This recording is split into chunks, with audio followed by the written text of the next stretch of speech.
All right, joining us today, we have with us former WCW World TV Champion, former WWE IC Champion. He's an author, now motivational speaker, who will be talking to us about his nonprofit organization, Champions of Choices, none other than Marc Mero. Marc, thanks for joining us.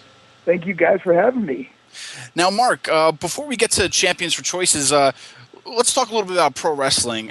You were trained by the Malenkos. Can you tell us how you got into pro wrestling? Was it something you loved as a kid, or is it just something you kind of fell into? No, actually, my dad would take us to the matches in Buffalo, New York, at the Buffalo War Memorial or the Peace Bridge Exhibition Center.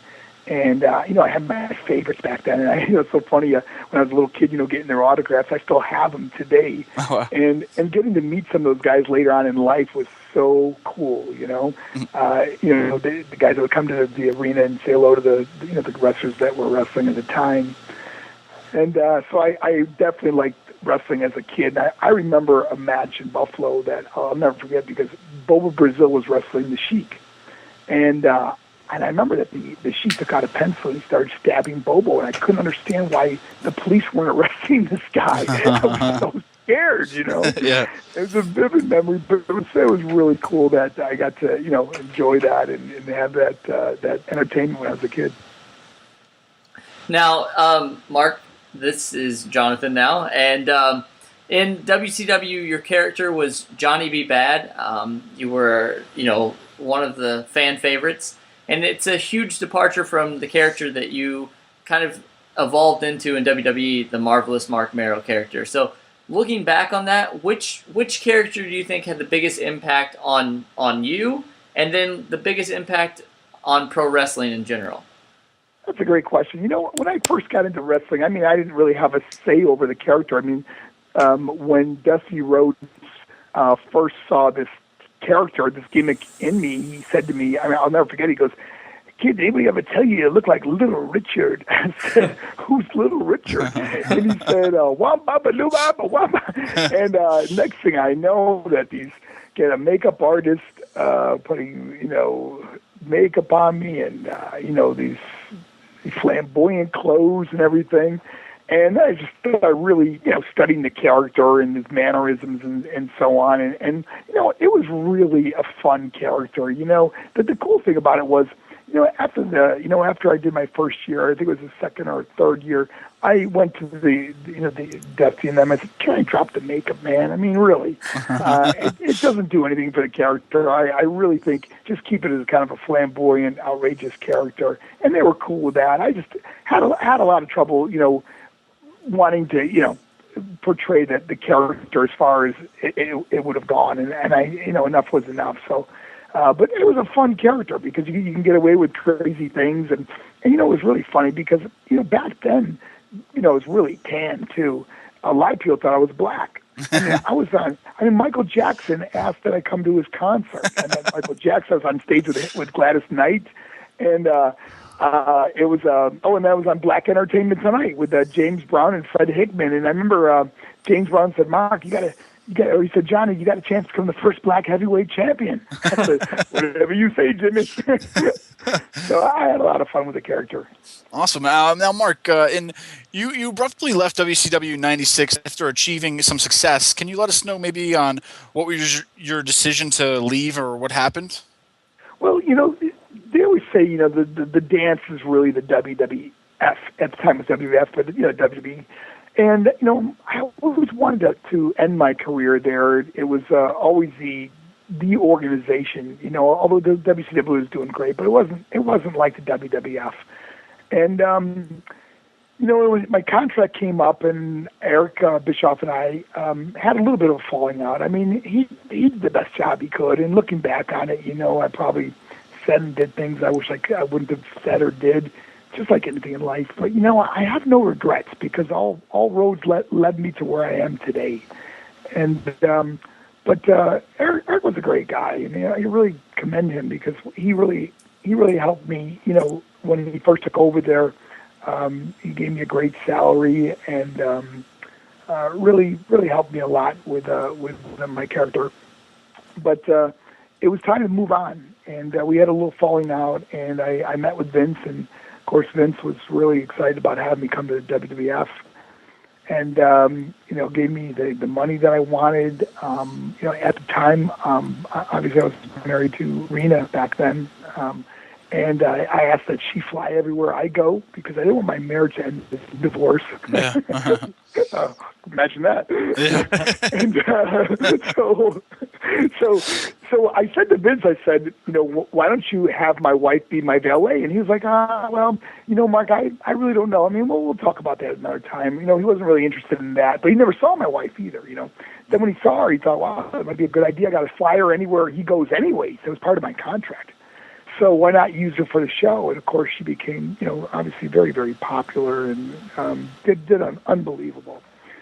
So, and then I blew out my knee, and during that time, she was still, doing her thing on Monday Night Raw and stuff, and did real well. And when I came back, it was really tough because when you go from doing a certain style of wrestling to coming back and doing a different style, it was a little different with the injuries and so on. I mean, I had altogether now 10 surgeries, knees, elbows, shoulders, just so much from that business. Now, fans, like we said, probably remember you best, I would say, is the marvelous Marc Mero. And your character was kind of that of a boxer turned wrestler. You used a lot of your, boxing moves. But what they may not know is that you were actually an amateur boxer, and you actually won 4 New York State titles, including New York Golden Gloves, which is very impressive. So could you compare to, boxing to wrestling?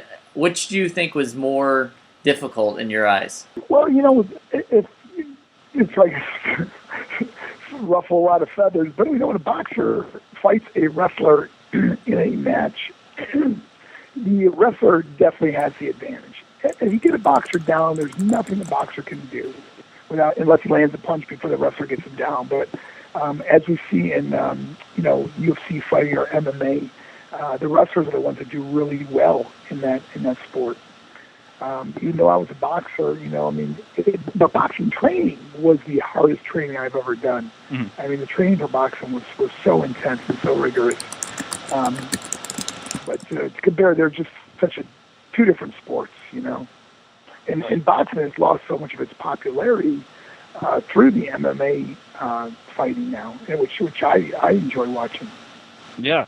Now, Mark, you lost a lot of your friends to their lifestyle choices, the negative behaviors in the wrestling industry, probably mostly due to substance abuse. Was this something that was always going on behind the scenes, and do you feel that with certain policies put in place today that it's under more control? When I was in the industry, obviously it was a little crazy. When I first got in, you're in a way you're fitting in. You're traveling with guys that maybe sometimes you shouldn't be traveling with, and you got involved in stuff and did stupid things and got involved with drugs and alcohol and all that garbage. And the drug testing was not very strong. I mean, obviously back then, and then we started seeing guys dying. But here's the thing: there's also a wrestler responsibility. There's a company responsibility to make sure that you're not having guys that are doing drugs that's going to endanger other people too. Mm-hmm. But the drug testing was very lax, and that's really what I stood up for that was. It's really sad when you see guys that for example, Brian Pillman, he died the night before a pay-per-view. Yeah. And Eddie Guerrero was one of the nicest guys I've ever met in the business. Bar none, Eddie Guerrero was probably one of the nicest. Just such a happy guy, I love being around Eddie, and even Chris. Chris was a great guy. Chris helped me a lot. Man, I wrestled with Chris Benoit so many times, and he always would pick a time to help me learn something new or share with me what I may have done wrong in the match, but always in a very constructive way. Mm-hmm.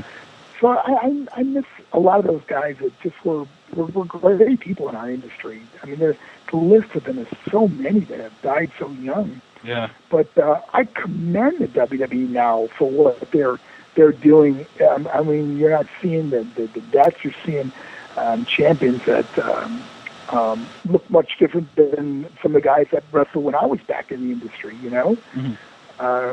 Guys that are not all mega doses of steroids and growth hormone and everything else. But so I commend them. I know drug testing is much, and you're seeing guys are getting smarter too. The industry has seen all the people that have died. So I think there's some lessons that were learned, and maybe because me and some other people may have stood up and took a stand, those changes were implemented, and we're seeing lives that have been saved.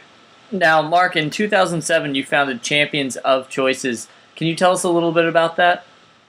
Yeah, Champion of Choices is, man, it's if there's ever such thing as finding your passion in life, that is it for me. I go to schools all over the country, schools, churches, corporations, and it's still about over 800 presentations around the country, even over in Russia. We went over Russia and spoke at schools and churches over there. And we did 183 presentations last year at school. We're on pace to do that or even more this year. In September alone, I think we got like 32 events scheduled right now. So we got a busy month, but it really is about talking to kids about it. So we have a strong anti-bullying message, suicide prevention, substance abuse and goal-setting programs at our schools, which every week we receive hundreds of letters of kids that say, this changed or saved my life. We are seeing suicide, which is now the third leading cause of death among young people, is becoming so prevalent in our schools. It's actually really scary to know that we talk to kids, across the country, and to see all these kids that write to us that are so hopeless and feel suicidal. It's a really scary place that we're in right now.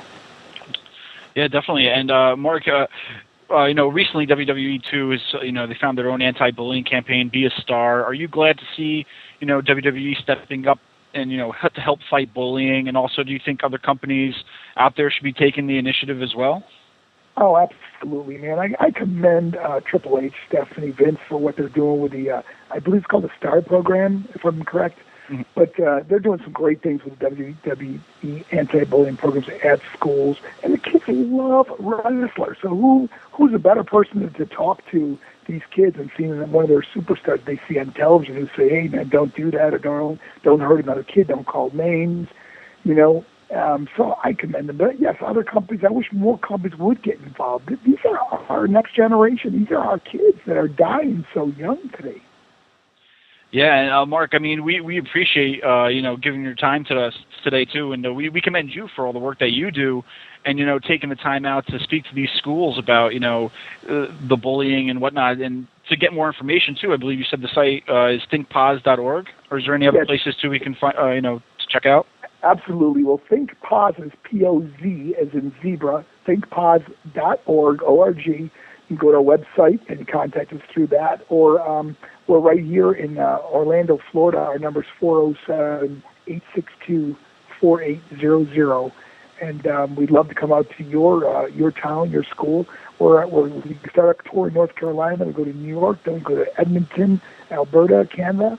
And then we come back to Florida. So we got a big tour coming up. But we'll go anywhere. We love what we do.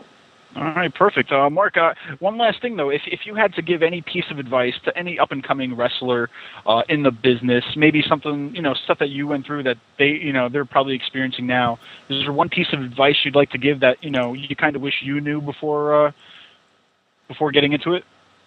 Wow. If I could ever say anything to anybody is, if this is really what you want to do, you got to sleep, eat, and drink wrestling. You have to give it everything you got, because there are so many people that are working so hard to become a WWE superstar that you have to go that extra mile. I get kids all the time coming to schools, and many of them aren't even that big, and you look and you go, how could this kid ever be a wrestler? And I always think about Rey Mysterio. These kids are bigger than Rey. Yeah. Who am I to tell someone that they can't have their dream? So I just say dream big, think big, and never give up.